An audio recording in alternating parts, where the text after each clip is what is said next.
मैं रजत मिश्रा आज की कक्षा में आप सभी का स्वागत करती हूँ।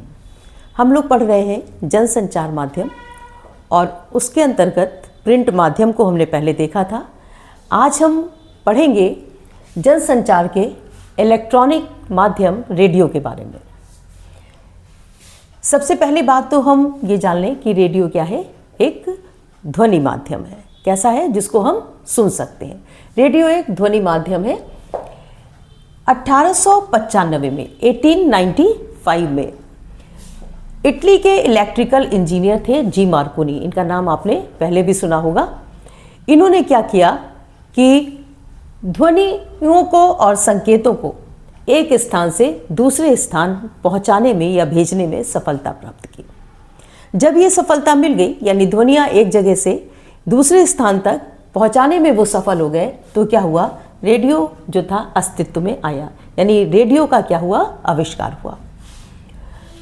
प्रथम विश्व युद्ध तक, यानी कि हम ये मान लें कि 1914 से लेके 1917-18 तक की जो स्थिति थी, उसमें सूचनाओं के आदान प्रदान का एक प्रमुख साधन रेडियो बना। इसी के माध्यम से क्या थी? सूचनाएं इधर से उधर भेजी जाती थी या पहुंचाई जाती थी, दी जाती थी। सन 1982 1982 में अमेरिकी शहर पिट्सबर्ग, न्यूयॉर्क और शिकागो में बहुत से रेडियो के केंद्र खुले, यानी रेडियो स्टेशन कई जगह पर खुले, जिसमें पिट्सबर्ग, शिकागो और न्यूयॉर्क आदि स्थान प्रमुख थे जहाँ पर कि रेडियो स्टेशन खोले गए। इसी समय लगभग भारत में भी रेडियो की शुरुआत हुई। उसके बाद 1921 में डाक तार विभाग के सहयोग से एक कार्यक्रम रेडियो पर प्रसारित किया गया और 1936 में विधिवत ऑल इंडिया रेडियो की शुरुआत हुई या स्थापना हुई।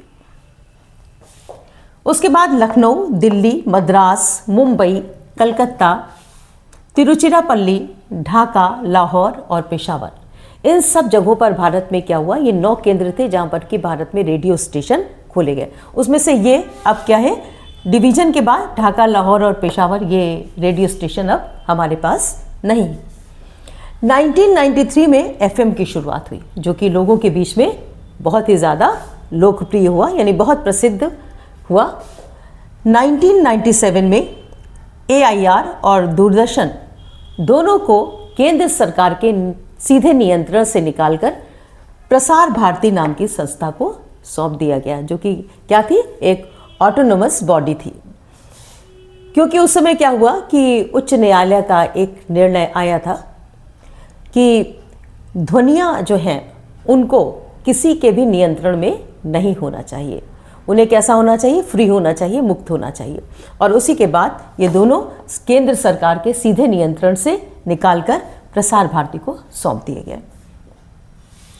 उसके बाद जगह जगह कम्युनिटी रेडियो केंद्र की स्थापना हुई।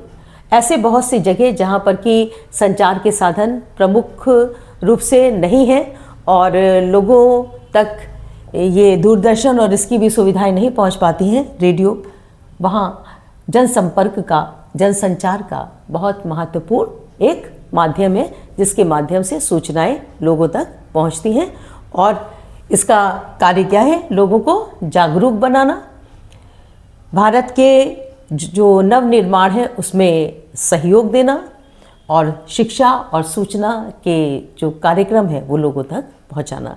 इस तरीके से रेडियो भी क्या है? एक बहुत ही सशक्त माध्यम है लोगों तक शिक्षा, सूचना, मनोरंजन के कार्यक्रम पहुंचाने का, साथ ही साथ उनमें जागरूकता जागृत करने का।